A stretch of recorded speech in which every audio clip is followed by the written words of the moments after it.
स्वागत है आपका हमारे चैनल पर। मैं हूं आपके साथ शिप्रा सैनी। देश में आम आदमी पार्टी ने एक बार फिर कोयला संकट का रोना शुरू कर दिया है। दिल्ली के मुख्यमंत्री अरविंद केजरीवाल लगातार कोयला संकट को लेकर एक के बाद एक बयान दे रहे हैं और दावा ये कर रहे हैं कि दिल्ली में कोयला नहीं बचा है और इससे आने वाले वक्त में राजधानी दिल्ली में कई परेशानियां, कई संकट खड़े हो सकते हैं। दरअसल अरविंद केजरीवाल की ओर से दावा ये किया गया है कि देश भर में बिजली की भारी समस्या हो रही है। अभी तक दिल्ली में हम लोग किसी भी तरीके से मैनेज किए हुए हैं। पूरे भारत में स्थिति बेहद गंभीर है। हम सबको मिलकर जल्द ही इस समस्या का समाधान निकालना होगा। साथ ही केजरीवाल ने कहा है कि इस समस्या से निपटने के लिए त्वरित ठोस कदम उठाने की जरूरत है। यानी एक तरीके से केंद्र सरकार को घेरने की तैयारी शुरू हो चुकी है। चूंकि अरविंद केजरीवाल आम आदमी पार्टी की ओर से लगातार ये कहा जा रहा है कि कोयला का जो स्टॉक है वो राजधानी दिल्ली में खत्म हो चुका है। इतना ही नहीं, तमाम जो आम आदमी पार्टी के नेता हैं वो लगातार एक के बाद एक ट्वीट कर रहे हैं। लेकिन इस बीच जो कोयला मंत्री हैं प्रहलाद जोशी, उनका बयान सामने आया है। उन्होंने साफ तौर पर ये कहा है कि देश में कोयले का संकट नहीं है। लेकिन आपको बता दें, कोयला संकट को लेकर दिल्ली सरकार में मंत्री सत्येंद्र जैन ने केंद्र सरकार को लेटर लिखा है और जैन ने कोयला संकट के बारे में केंद्र सरकार को जानकारी देते हुए ये कहा है कि कुछ प्लांट पर कोयला महज 24 घंटे के लिए ही बचा है। ऐसे में केंद्र सरकार जल्द से जल्द राजधानी दिल्ली की सरकार को कोयला मुहैया कराए, नहीं तो दिल्ली में बिजली का संकट गहरा सकता है। दिल्ली में बड़ा संकट आ सकता है। इस लेटर को लेकर आपको बता दें, ये लेटर जो दिल्ली सरकार की ओर से केंद्र सरकार को लिखा गया है कोयला संकट को लेकर, इस पर दिल्ली बीजेपी अध्यक्ष आदेश गुप्ता ने एक मीडिया चैनल से बातचीत करते हुए ये साफ तौर पर कहा है कि दिल्ली सरकार पर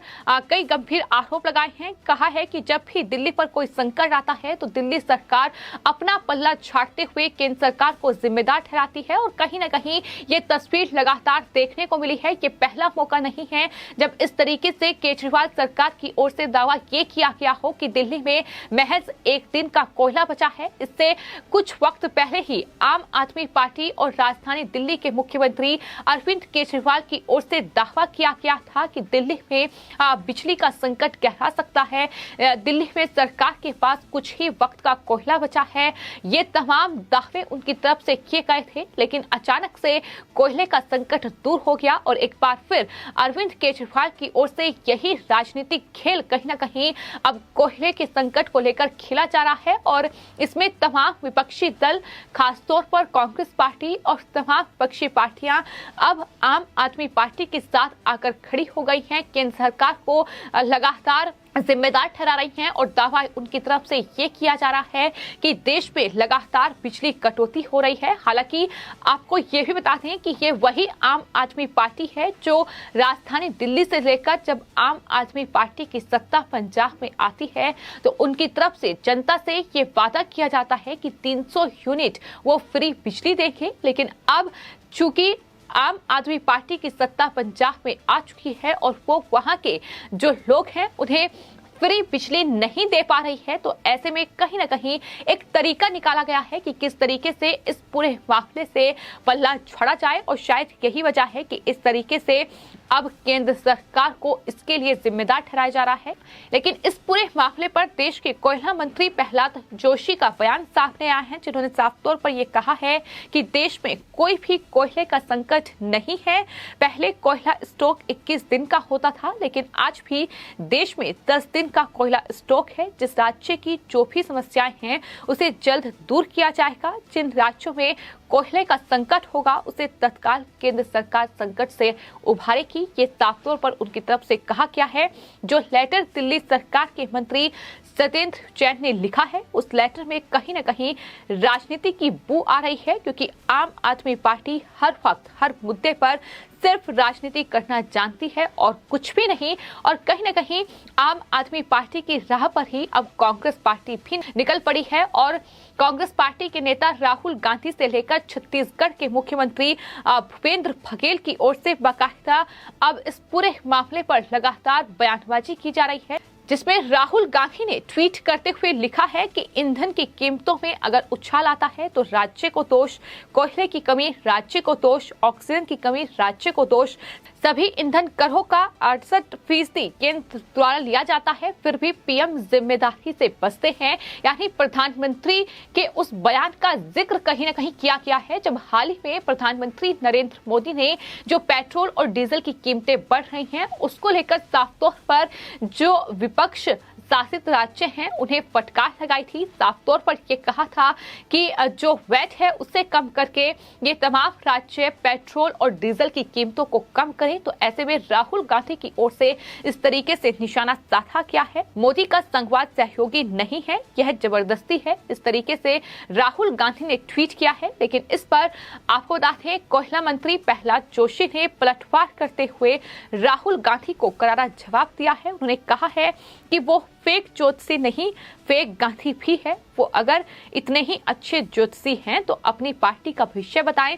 यूपीए के समय 566 मिलियन टन कोयले की आपूर्ति होती थी और आज हम 818 मिलियन टन आपूर्ति कर रहे हैं। ये जवाब राहुल गांधी को प्रहलाद जोशी की ओर से दिया गया है। वहीं आपको बता दें इस पूरे मामले पर जो छत्तीसगढ़ के मुख्यमंत्री भूपेश बघेल का बयान सामने आया है। उन्होंने ये कहा है कि कोयले की कमी नहीं है तो देश भर में ट्रेनें क्यों रद्द की जा रही हैं, विदेश से इतना महंगा कोयला मंगा रहे हो और राज्यों को रॉयल्टी भी नहीं दे रहे हो, राज्यों को नुकसान पहुंचा रहे हो, यहाँ के कोयले को रॉयल्टी भी नहीं दे रहे हो। इस तरीके से उन्होंने केंद्र सरकार को जिम्मेदार ठहराया है। लेकिन इन तमाम बयानों पर लगातार जो केंद्रीय कोयला मंत्री हैं प्रहलाद जोशी, उनका बयान सामने आया है। उन्होंने साफ तौर पर यह कहा है कि देश में कोई भी कोयले का संकट नहीं है और अगर किसी राज्य के सामने इस तरीके की परेशानी है उसका समाधान खोजने में भी केंद्र सरकार मदद करेगी, ये साफ तौर पर उनकी तरफ से कहा गया है। लेकिन जिस तरीके से एक बार फिर कहीं न कहीं कोयले को लेकर आम आदमी पार्टी अरविंद केजरीवाल सरकार ने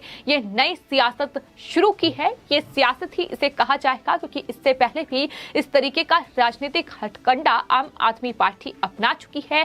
आखिर वजह क्या है कि आम आदमी पार्टी ही बेहतर जवाब दे सकती है। लेकिन ये माना जा रहा है कि जिस तरीके से आम आदमी पार्टी ने पंजाब में जनता से ये वादा किया है कि 300 यूनिट फ्री बिजली दी जाएगी, लेकिन उसके ठीक बाद जो आम आदमी पार्टी की सरकार पंजाब में बनी है यानी मुख्यमंत्री भगवंत मान और बिजली मंत्री हरभजन सिंह ने कोयला मंत्री प्रहलाद जोशी से मुलाकात भी की। ऐसी खबरें सामने आई और कोयले की डिमांड रखी है, ये मांग की गई है कि बिजली का संकट पंजाब में गहरा सकता है तो ऐसे में पंजाब को कोयला दिया जाए।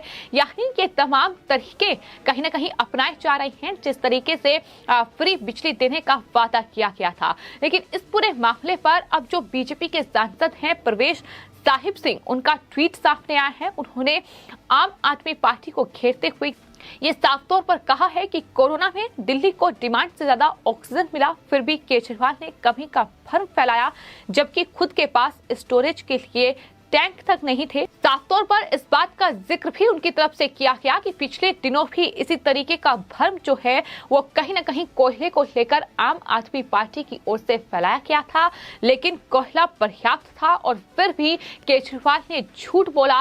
वो लगातार झूठ बोल रहे हैं, बल्कि कोयला पूरा केजरीवाल जी अपनी विफलताओं का ठीकरा केंद्र पर फोड़ना बंद करें, ये उनकी तरफ से ट्वीट किया गया है। आपको ये बता दें कि जो आज केजरीवाल कोयले का रोना रो रहे हैं और ये दावा कर रहे हैं कि कोयले का स्टॉक नहीं है, राजधानी दिल्ली अंधेरे में डूब सकती है, ये दावा उनकी तरफ से किया गया है। मेट्रो पर प्रभाव पड़ सकता है, बिजली का संकट गहरा सकता है। लेकिन ये वही केजरीवाल हैं जो गोवा के मुख्यमंत्री प्रमोद सावंत से कहीं न कहीं इस पूरे मामले पर भिड़ चुके हैं। केजरीवाल ने ये कहा था कि गोवा के लोग जो हैं 3 बड़ी परियोजनाओं का विरोध कर रहे हैं। प्रमोद सावंत की सरकार को उनकी बात सुननी चाहिए। इन संस्थाओं ने गोवा में कोयला खनन की अक्षमता बढ़ाने के लिए उठाए जा रहे कदमों पर चिंता जाहिर की थी और अरविंद केजरीवाल ने उनका समर्थन किया था। यानी जो कोयला खनन वहां हो रहा है उसका विरोध अरविंद केजरीवाल की ओर से किया गया था। अब यही केजरीवाल कोयले का रोना रो रहे हैं। यानी राजनीति किस तरीके से इस पूरे मामले पर की जा रही है ये साफ तौर पर इससे समझा जा सकता है। केजरीवाल ने उस वक्त पर्यावरण का हवाला भी गोवा सरकार को दिया था। ये वही केजरीवाल हैं जो कहीं ना कहीं राजधानी दिल्ली को प्रदूषण में डुबाए रखते हैं, लेकिन दूसरे राज्य के मुख्यमंत्री को इस तरीके से वो सीख देते नजर आए थे। लेकिन इस पर भी गोवा के मुख्यमंत्री प्रमोद सावंत की ओर से उस वक्त करारा पलटवार किया गया था। तो कुल मिलाकर इस तरीके से अब केजरीवाल कहीं ना कहीं जो हर मुद्दे पर सिर्फ और सिर्फ राजनीति करते हैं, वो अब कोयले के संकट पर भी राजनीति ही कर रहे हैं। साफ तौर पर जब केंद्र सरकार की ओर से ये कहा गया है कि देश में कोयले का संकट बिल्कुल नहीं है और जिन राज्यों को समस्याएं हैं उन राज्यों को केंद्र सरकार इस संकट से उभारेगी, ये साफ तौर पर उनकी तरफ से कहा गया है। हालांकि दिल्ली बीजेपी प्रदेश अध्यक्ष आदेश गुप्ता ने जो तमाम दावे इस पत्र में किए गए हैं, जो लेटर केंद्र सरकार को आम आदमी पार्टी ने लिखा है, उसके बाद वो अरविंद केजरीवाल सरकार पर हमलावर हैं। उनके तरफ से ये साफ तौर पर कोरोना महामारी का जिक्र किया गया, ऑक्सीजन सिलेंडर और दवाइयों की कमी के बारे में भी बताया गया कि किस तरीके से केजरीवाल ने इस महामारी के दौरान भी वो पूरी तरीके से ये सरकार फेल नजर आई और कहीं ना कहीं अब कोयले पर भी सिर्फ और सिर्फ सियासत हो रही है। आदेश गुप्ता ने आरोप लगाते हुए ये भी कहा है कि आज दिल्ली में 5,500 से 6,000 मेगावाट बिजली की जरूरत है, लेकिन इस आपूर्ति के लिए दिल्ली सरकार ने नए इंफ्रास्ट्रक्चर को तैयार नहीं किया। बिजली की खपत को पूरा न कर पाने की वजह से कोयले के नाम पर केंद्र सरकार पर ठीकरा फोड़कर अब इस तरीके से अपनी जिम्मेदारियों से आम आदमी पार्टी की केजरीवाल सरकार बच रही है। तो अब कहीं ना कहीं बीजेपी और तमाम विपक्षी पार्टियां इस पूरे मामले को लेकर आमने सामने हैं। फिलहाल आपकी इस पूरे मामले पर क्या राय है, हमें कमेंट बॉक्स में जरूर लिखें और चैनल को सब्सक्राइब करें। धन्यवाद।